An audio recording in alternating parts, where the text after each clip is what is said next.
नमस्कार मित्रों, एक बार फिर से आपकी अपनी संस्था कनावर कैरियर इंस्टीट्यूट में आप सबका स्वागत है। मित्रों, मैं आपको बताना चाहूंगा, आज हम सब भारतीयों को गर्व है। आज 26 जुलाई है। आज ही के दिन 26 जुलाई 1999 में कारगिल विजय दिवस भारत के फौजियों ने लद्दाख के कारगिल जिले में अपनी विजय का परचम लहराया। तब से लेकर हम सब इस त्योहार को 26 जुलाई 1999 के बाद विजय कारगिल दिवस के रूप में मनाते आ रहे हैं। आदरणीय भ्राता श्री इस लड़ाई को पार्टिसिपेट कर चुके, उसमें रह चुके। उस दौरान आदरणीय भाई साहब लद्दाख के कारगिल जिले में ही मौजूद थे। मैंने पिछली वाली वीडियो बनाई थी, उसमें काफी हद तक आप लोगों का प्रेम और स्नेह प्राप्त हुआ। उसी का हम सेकंड पार्ट लेके आए हैं, एक्टिव एंड पैसिव। देखते हैं।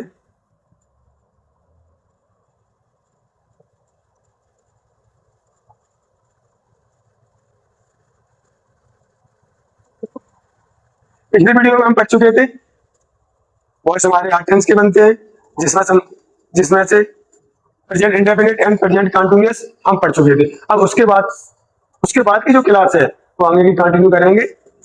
कृपया अपनी दृष्टि बनाए रखें। आपकी अपनी संस्था कनावर कैरियर इंस्टीट्यूट।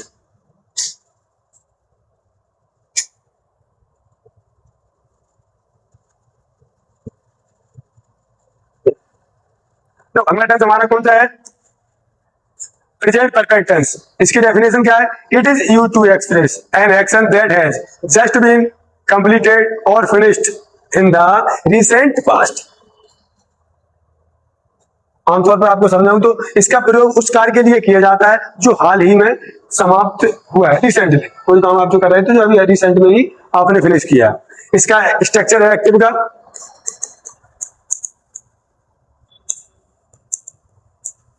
पहले हम सब्जेक्ट लिखते हैं, उसके बाद हेल्पिंग वर्ब है, ऑब्लिक है, मेन वर्ब थर्ड फॉर्म और ऑब्जेक्ट। अगर सब्जेक्ट सिंगुलर है, सिंगुलर सब्जेक्ट के साथ, और हैव लिखते हैं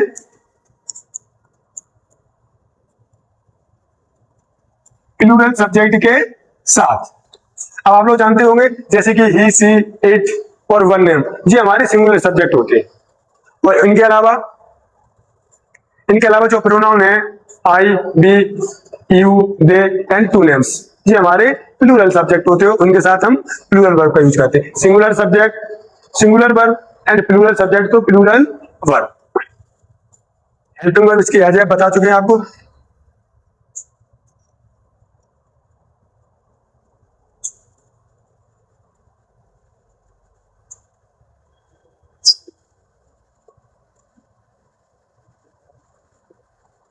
देखेंगे ध्यान से, इसमें क्या कह रहा है? की पॉइंट, जो कार्य वर्तमान में पूरा हो चुका है उसके लिए प्रयोग किया जाता है ही, सी, इट या सिंगुलर सब्जेक्ट के साथ हेल्पिंग वर्ब एज। हम आपको बता चुके हैं, एक बार फिर से रिपीट हो गया। आगे आई, बी, यू एंड दे या प्लूरल सब्जेक्ट, इनके टू नेम्स के साथ हमारी हेल्पिंग वर्ब है लगता है। हमेशा मेन वर्ब की थर्ड फॉर्म है। इसमें जो पॉइंट आपको अच्छे से याद करना है, हमेशा मेन वर्ब की थर्ड फॉर्म है। प्रैक्टिस एक्सरसाइज देखेंगे।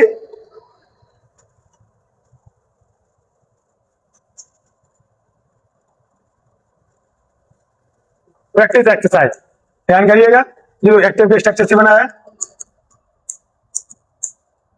Subject plus has, oblique have, main verb third form, object and, ये हमारा एक्टिव का स्ट्रक्चर है। ठीक है, जैसे कि सब्जेक्ट लिखा था, ये हेल्पिंग वर्ब, मेन वर्ब की थर्ड फॉर्म और ए लेटर हमारा बिल्कुल एज इट इज पूरा रूल सेंटेंस में फिट हो रहा है। अब इस तरह हम अब इन एक्टिव वॉइस को पैसिव में ले जाएंगे, तो सबसे पहले हमारे पास पैसिव का स्ट्रक्चर होना चाहिए। इसमें पहले सब्जेक्ट लिख रहे हैं, तो इसमें पहले क्या लिखेंगे? Object. Object plus helping verb has, have plus supporting verb be plus main verb की third form plus preposition by और लास्ट में सब्जेक्ट। ये हमारा पैसिव का स्ट्रक्चर होता है। तो देखेंगे सबसे पहले क्या लिखेंगे, सबसे पहले हम क्या लिखेंगे, ऑब्जेक्ट। ऑब्जेक्ट हमारा क्या था, a letter. A letter has been, a letter has been one two third form return, जो ऑलरेडी इसमें पहले से ही रहती है थर्ड फॉर्म में, रिटर्न बाय राम। एक्टिव से पैसिव में जब प्रेजेंट परफेक्ट टेंस का बनाएंगे या पास्ट परफेक्ट का बनाएंगे तो सबसे पहले इसमें एक सामान्य बात रहती है, जो मेन वर्ब की थर्ड फॉर्म होती है वो एज इट इज रहेगी। परफेक्ट टेंस के एक्टिव स्ट्रक्चर में भी मेन वर्ब की थर्ड फॉर्म आती है, और जब पैसिव में जाएंगे हम तो उसमें तो आपको पता ही डेफिनेटली बी की वर्ब प्लस मेन वर्ब की third form equal passive voice. अगला बात देखेंगे, she has cooked food. Food, food हमारा अनकाउंटेबल नाउन है तो हेल्पिंग वर्ब आएगी singular. Food has been, food has been, अब क्या लगेंगे, मेन वर्ब की third form cooked by, last में सब्जेक्ट। सी का क्या हो जाएगा, आशा करता हूं समझ में आ रहा होगा। इसी के साथ में अगला वाक्य देखते हैं, they have played cricket. Cricket एक गेम का नाम है तो इसके साथ भी हेल्पिंग वर्ब सिंगुलर है, सिंगुलर सब्जेक्ट सिंगुलर वर्ब,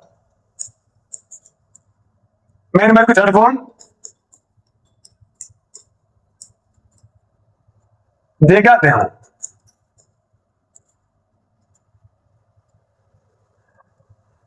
अगला, we have learn a lesson. भी हमारा सब्जेक्ट हो गया, एक बार फिर से रिपीट करेंगे। हैव हमारी क्या हो गई, helping verb, learn main verb third form, और इंग्लिश हो गया हमारा ऑब्जेक्ट। तो सबसे पहले क्या लिखेंगे, ऑब्जेक्ट इंग्लिश।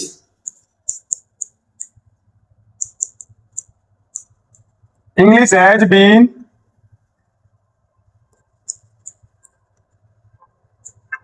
लर्न, और इसकी लर्न भी हो जाती है, और इसके बाद प्रीपोजिशन बाय और देन सब्जेक्ट, वी का हो जाएगा बस। देखो हमने जो 4 एग्जांपल बनाए बखूबी विश्वास करता हूँ आपको समझ में आए होंगे। ठीक है, अब इसी के साथ थोड़ा पार्ट को आगे करते हैं। अगला देखेंगे पास्ट इंडेफिनिट टेंस। यहां तक हम प्रेजेंट के इंडेफिनिट, कंटिन्यूअस एंड परफेक्ट तीनों पढ़ चुके जो हमारे बनते थे। अब हम पास्ट के पढ़ेंगे। पास्ट में सबसे पहले देखेंगे सिंपल पास्ट। इसकी डेफिनेशन क्या है, it is used to express an action completed in the past, action in the past और ए पास्ट हैबिट। क्या कह रहा है, इसका प्रयोग भूतकाल में समाप्त हुए कार्य या पुरानी आदत को व्यक्त करने के लिए बताया जाता है। देखो प्रेजेंट मतलब होता था वर्तमान काल जो एट ए टाइम हम कर रहे थे, और पास्ट मतलब होता है भूतकाल, बीते हुए समय को, जो बीता हुआ समय है उसके बारे में आपको अवगत कराया जाएगा, वो होगा पास्ट टाइम। भले ही 1 सेकंड पीछे की बात हो, 1 मिनट पीछे की बात हो, देन आफ्टर 1 साल पीछे की बात हो।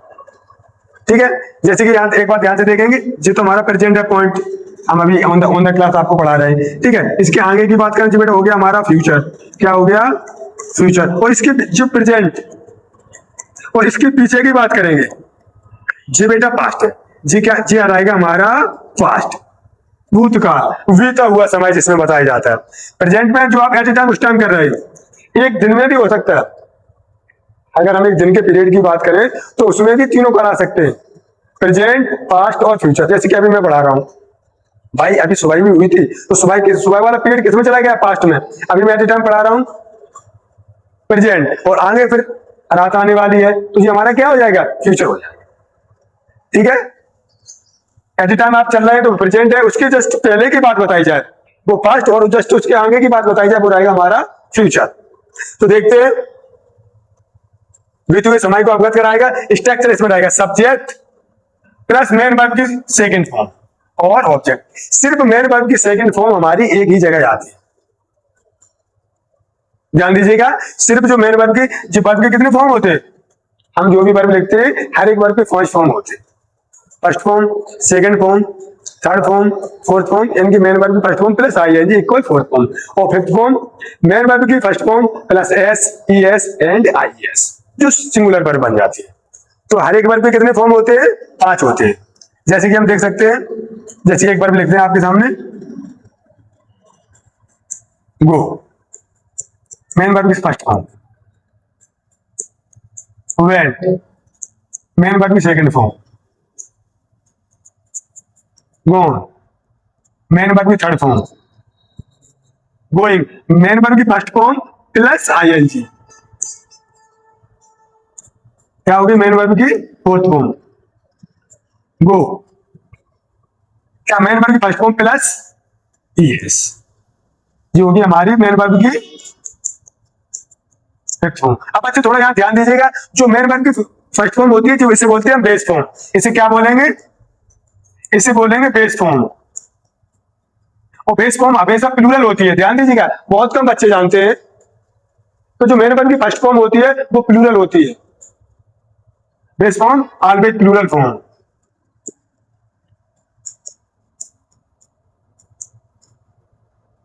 अब इसकी सिंगुलर फॉर्म होगी जो हम इसमें एस या ईएस जोड़कर बनाते हैं, इससे बेटा मेन वर्ब की फिफ्थ फॉर्म बनती है, क्या बनती है मेन वर्ब की फिफ्थ फॉर्म, ये होती है हमारी सिंगुलर। ये मेन वर्ब की फिफ्थ फॉर्म केवल प्रेजेंट इंडेफिनिट के सिंपल सेंटेंस में आती है, प्रेजेंट इंडेफिनिट के सिंपल सरल सेंटेंस यानी कि अफर्मेटिव में केवल इसका एक जगह उपयोग किया जाता है, मेन वर्ब की फिफ्थ फॉर्म का प्रेजेंट इंडेफिनिट के अफर्मेटिव सेंटेंस, वो भी सिंगुलर सब्जेक्ट के साथ। और जो मेन वर्ब की सेकंड फॉर्म, इसका उपयोग किया जाता है पास्ट इंडेफिनिट के अफर्मेटिव सेंटेंस। बाकी इनके अलावा इन टेंसेस का और दूसरी जगह कोई प्रयोग नहीं होता है। देखेंगे तो इसका स्ट्रक्चर हमारा क्या था, सब्जेक्ट मेन वर्ब की second form plus object, helping verb did केवल नेगेटिव और इंटरोगेटिव सेंटेंस में आती है।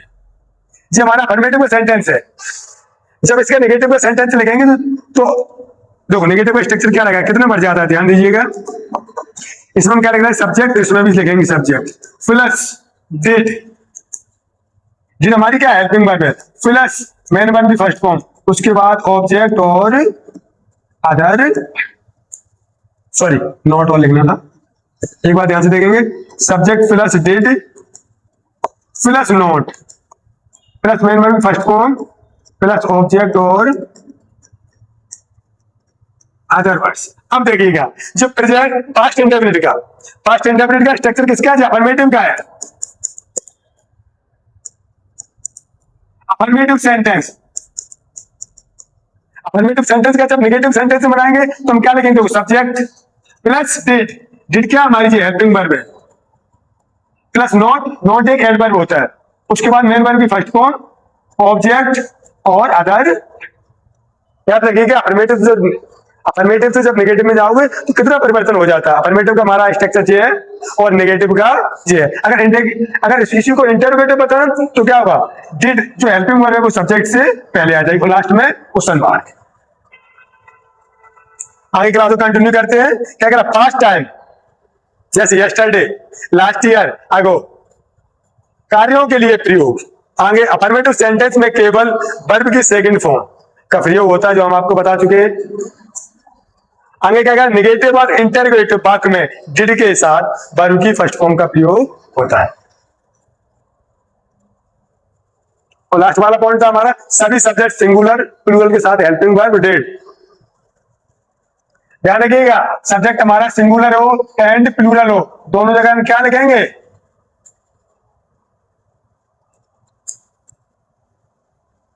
सिंगुलर एंड सब्जेक्ट हमारा प्लूरल, हम दोनों जगह क्या लिखेंगे हेल्पिंग वर्ब डिड। बाकी टेंसेस होते हैं सब जगह सिंगुलर के लिए हेल्पिंग वर्ब अलग रहती है, प्लूरल के लिए हेल्पिंग वर्ब अलग रहती है, लेकिन पास्ट इंडेफिनिट में हेल्पिंग वर्ब क्या रहेगी हमारी डिड रहेगी, वो सिंगुलर सब्जेक्ट के साथ एंड प्लूरल सब्जेक्ट के साथ। अब आगे देखेंगे हम इसको,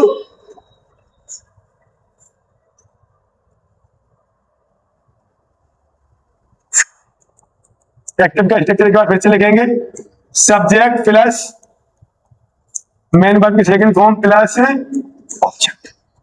जी हमारा एक्टिव क्या पैसिव में जाएंगे तो पैसिव का क्या रहेगा, ध्यान दीजिएगा, पैसिव का क्या रहेगा object plus was verb, object plus was verb जो हेल्पिंग वर्ब का काम करेगी, प्लस मेन वर्ब की third form plus preposition by और लास्ट में सब्जेक्ट। तो इसमें क्या था, राम क्या था, हमारा सब्जेक्ट था, रोड हमारी मेन वर्ब की सेकंड फॉर्म थी, और ए लेटर क्या था, सब्जेक्ट वर्ब और ऑब्जेक्ट। इसमें पहले क्या लिखेंगे, ऑब्जेक्ट, ए लेटर।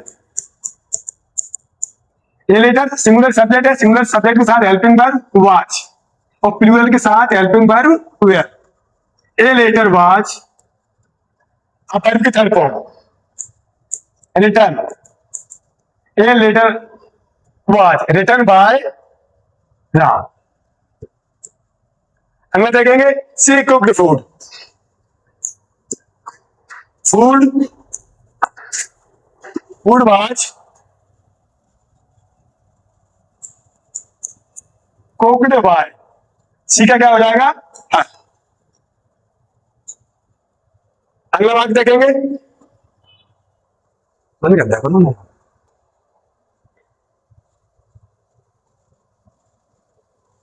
ओके, अगला अगला वाक्य देखेंगे, ध्यान दीजिएगा, they played cricket.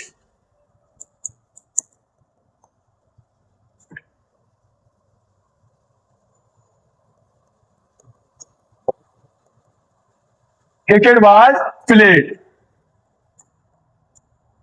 Played by, देगा क्या हो जाएगा, देम। क्रिकेट जी हमारा क्या था, हमारा सब्जेक्ट था, प्लेड मेन वर्ब की सेकंड फॉर्म, और क्रिकेट था ऑब्जेक्ट। तो सबसे पहले हमने क्या लिखा, ऑब्जेक्ट, रूल के हिसाब से सबसे पहले हमने क्या लिखा, ऑब्जेक्ट, क्रिकेट लिख दिया, फिर उसके बाद हेल्पिंग वर्ब। क्रिकेट एक गेम का नाम है, अनकाउंटेबल नाम होता है, अनकाउंटेबल नाम के साथ हेल्पिंग वर्ब सिंगुलर आती है, तो सिंगुलर हेल्पिंग वर्ब क्या है, इसमें बाज, क्रिकेट बाज, और उसके बाद क्या लिखा, मेन वर्ब की थर्ड फॉर्म प्लेड, और उसके बाद प्रोपोजिशन, और बाद में सब्जेक्ट। अगला देखेंगे, वी लर्न इंग्लिश।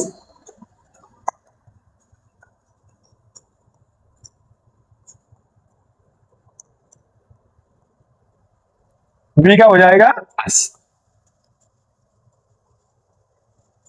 आशा करता हूं यहां पर पूरा समझ में आया होगा। बस एक चीज ध्यान दीजिएगा, इसमें हम पहले क्या लिखते हैं, एक्ट में हम पहले क्या लिखेंगे, सब्जेक्ट लिखेंगे, और पैसिव में पहले क्या लिखेंगे, ऑब्जेक्ट।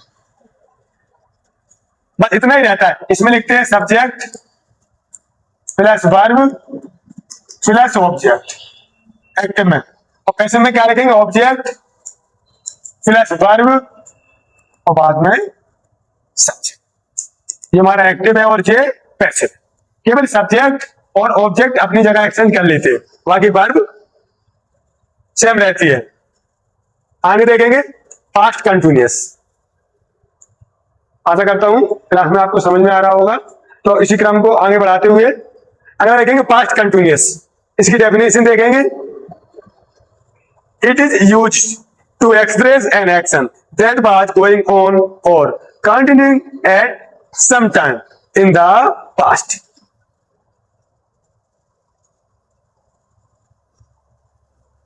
क्या कह रहा है, इसका प्रयोग उस कार्य के लिए किया जाता है जो भूतकाल, भूतकाल यानी कि पास्ट, बीता हुआ समय, बीता हुआ समय पीछे की बात, भूतकाल में किसी समय पर लगातार चल रहा था। स्ट्रक्चर देखेंगे, स्ट्रक्चर को बेटा रूल भी कहते हैं, ठीक है, आप रूल बोल दो या स्ट्रक्चर बोल दो, सेम ही बात है। सब्जेक्ट हेल्पिंग वर्ब वाज या पर मेन वर्ब की फर्स्ट फॉर्म प्लस आईएनजी, इनकी मेन वर्ब की फोर्थ फॉर्म प्लस ऑब्जेक्ट। ये हमारा एक्टिव का स्ट्रक्चर है। हेल्पिंग वर्ब क्या है, वाज और वर्ब, वाज सिंगुलर के साथ और वर्ब प्लूरल के साथ, जैसे कि हम बता चुके हैं आपको।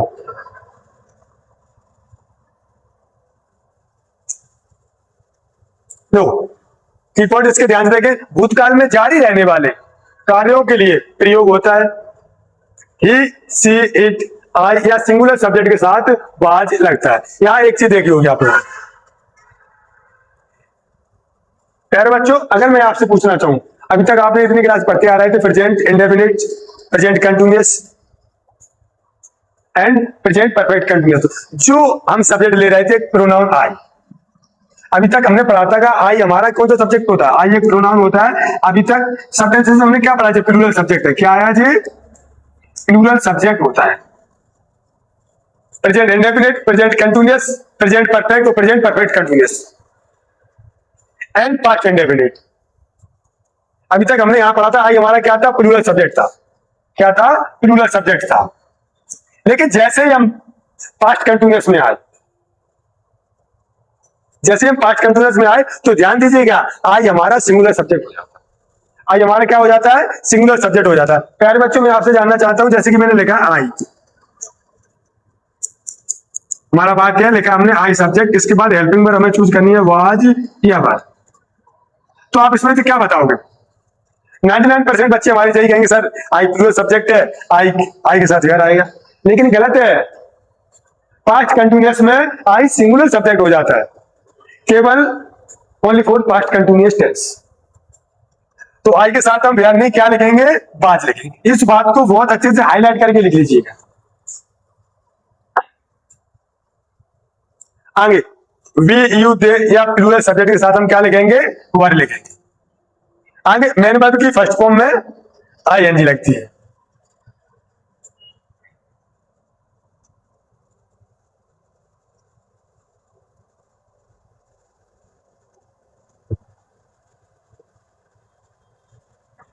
देखेंगे क्लास को, इसका एक्टिव का स्ट्रक्चर लिखेंगे। सबसे पहले क्या लिखा? राम। राम क्या है? सब्जेक्ट है। वाज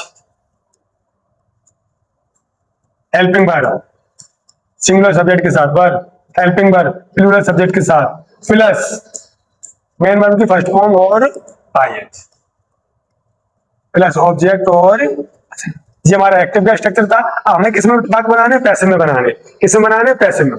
तो देखो पैसिव का हमारा क्या रहेगा? पैसिव में हम क्या लिखेंगे?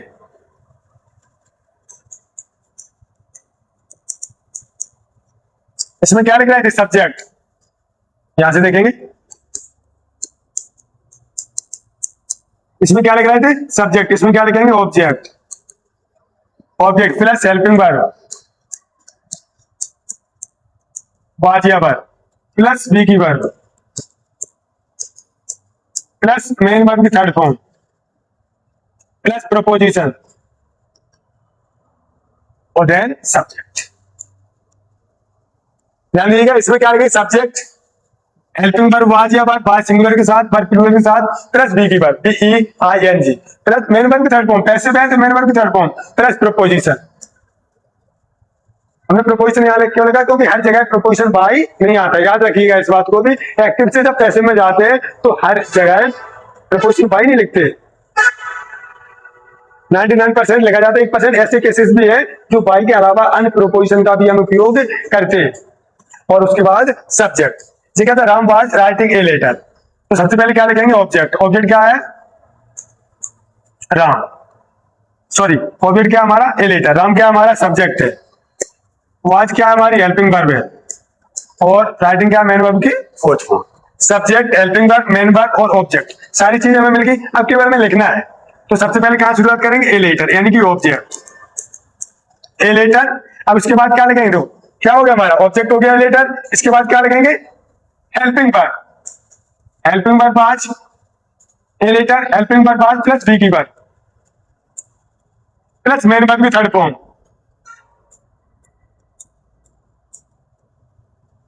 प्लस प्रोपोजिशन बाय और लास्ट में ना सब्जेक्ट। अगला देखेंगे she was cooking food. Food was being cooked by her. Her she का क्या हो जाएगा? हर। आगे देखेंगे they were playing cricket. Cricket,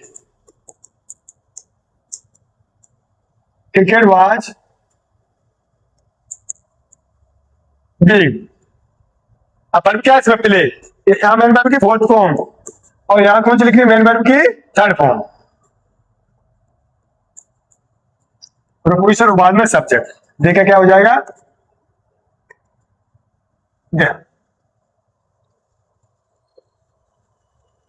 B one learning English. देखो दे हमारा प्लूरल सब्जेक्ट था। कैसा सब्जेक्ट था? प्लूरल। प्लूरल सब्जेक्ट के साथ वर्ब भी हमने क्या चली गई? बात प्लूरल। बी हमारा प्लूरल सब्जेक्ट। जो बात पहली बार वर्ब आती है इसके जिम्मेदार कौन होता है? ये बेटा इसके लिए आती है। जो वर्ब आती है इसके जिम्मेदार रिस्पॉन्सिबिलिटी किसको जाती है? हमारे सब्जेक्ट को जाती है। जैसे कि यहाँ देखेंगे ये सब्जेक्ट हमारा क्या था? सिंगुलर था। तो हेल्पिंग वर्ब क्या आई थी? सिंगुलर।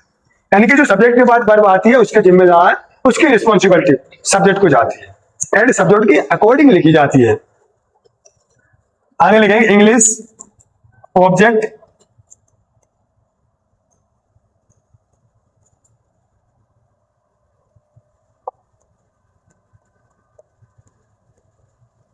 विकास।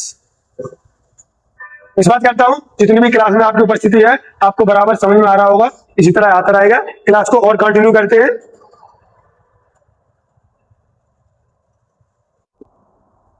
अगला बात देखेंगे, हम पिछले क्लास में पढ़ चुके हैं present indefinite, continuous and perfect. Past indefinite, past continuous, आप पढ़ेंगे पास्ट परफेक्ट।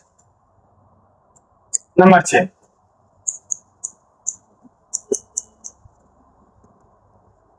Past perfect. सबसे पहले स्ट्रक्चर लिखेंगे इसका एक्टिव का।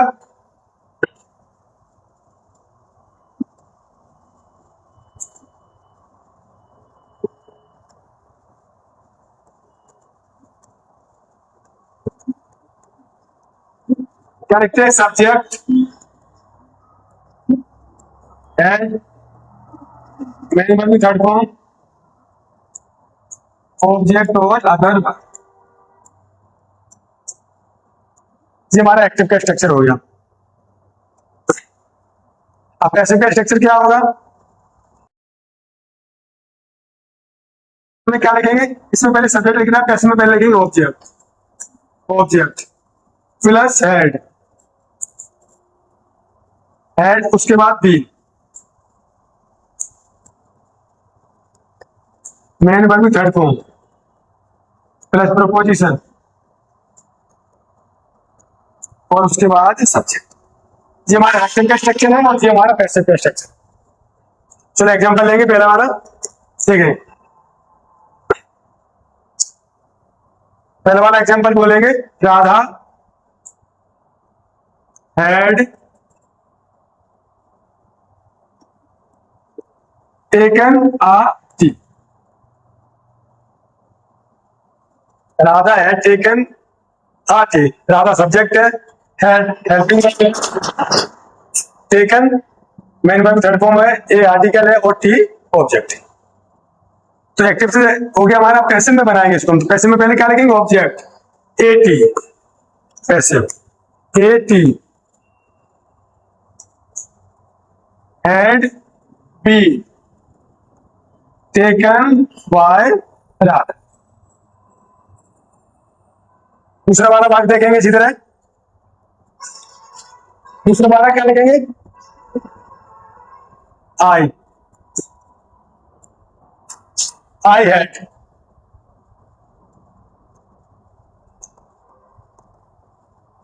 Written a poem.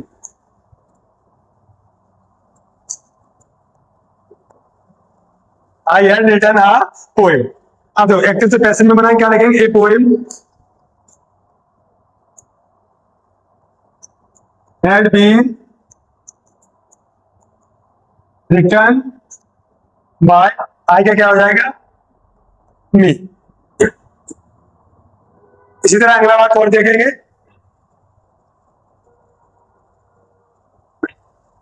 नंबर 3 डाल के अगला बात और देखेंगे। क्या लिख रहा है? My teachers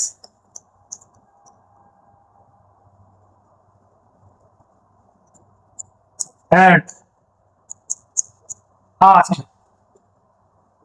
asked a few questions।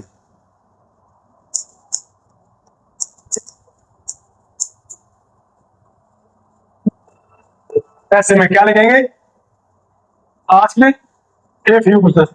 my teacher subject had asked you question।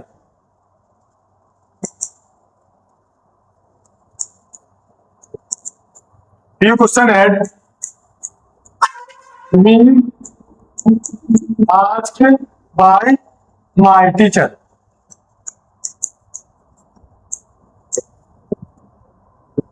my teacher subject था, had helping verb, asked main verb की थर्ड फॉर्म और few question हमारा था ऑब्जेक्ट। तो ऑब्जेक्ट few question पहले आ गया, उसके बाद had supporting verb been, main verb third form, proposition by और उसके बाद सब्जेक्ट। अगला वाला भाग देखेंगे number 4।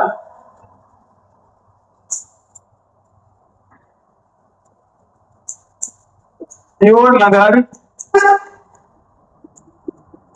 And take medicine.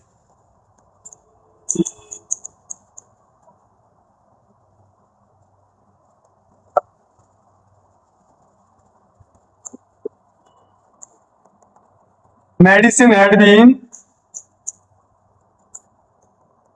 taken by your mother।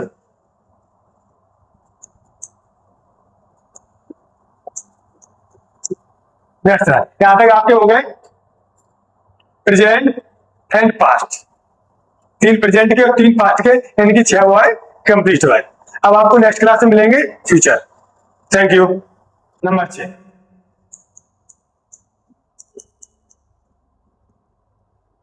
Past perfect.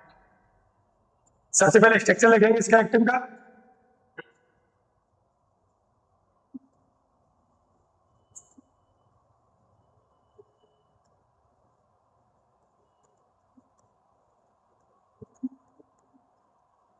क्या लिखते हैं? सब्जेक्ट एंड मेन वर्ब की थर्ड फॉर्म, ऑब्जेक्ट और अदर वर्ब। ये हमारा एक्टिव का स्ट्रक्चर हो गया। अब पैसिव का स्ट्रक्चर क्या होगा? पैसिव में क्या लिखेंगे? इसमें पहले सब्जेक्ट लिखना है, पैसिव में पहले लिखेंगे ऑब्जेक्ट प्लस हेड, उसके बाद B,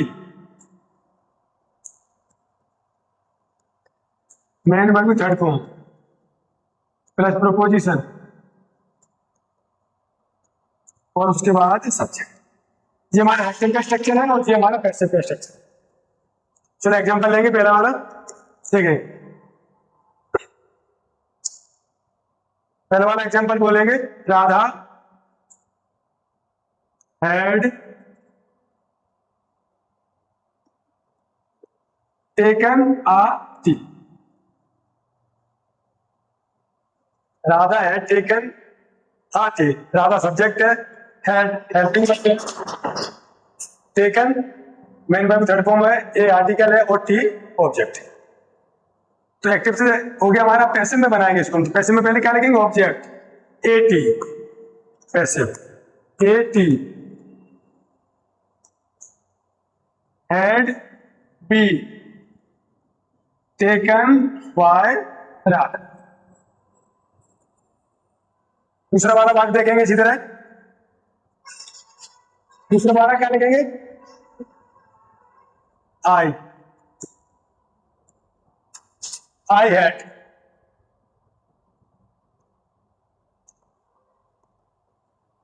written a poem.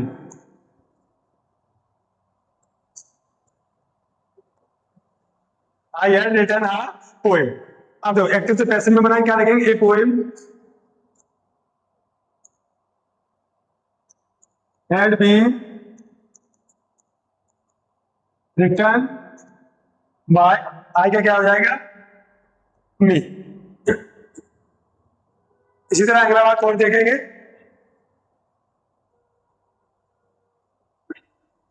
Number 3 डाल के अगला बात और देखेंगे। क्या लिख रहा है? माई टीचर्स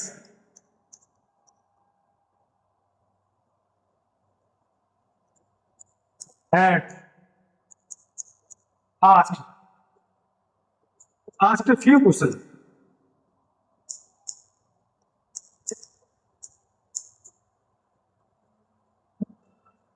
ऐसे में क्या लिखेंगे? asked a few questions। my teacher subject had asked you question।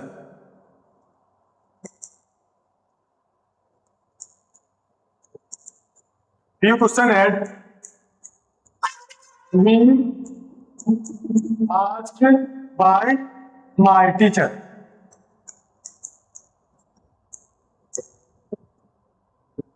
my teacher subject था, had helping verb asked main verb की थर्ड फॉर्म और फ्री क्वेश्चन से हमारा था ऑब्जेक्ट। तो ऑब्जेक्ट फ्री क्वेश्चन पहले आ गया, उसके बाद had, supporting verb be, main verb third form proposition by और उसके बाद सब्जेक्ट। अगला वाला भाग देखेंगे number 4।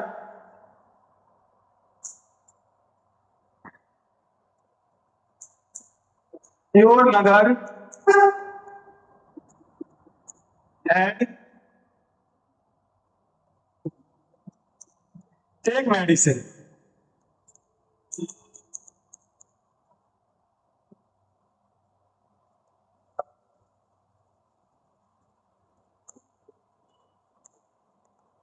Medicine had been taken by your mother.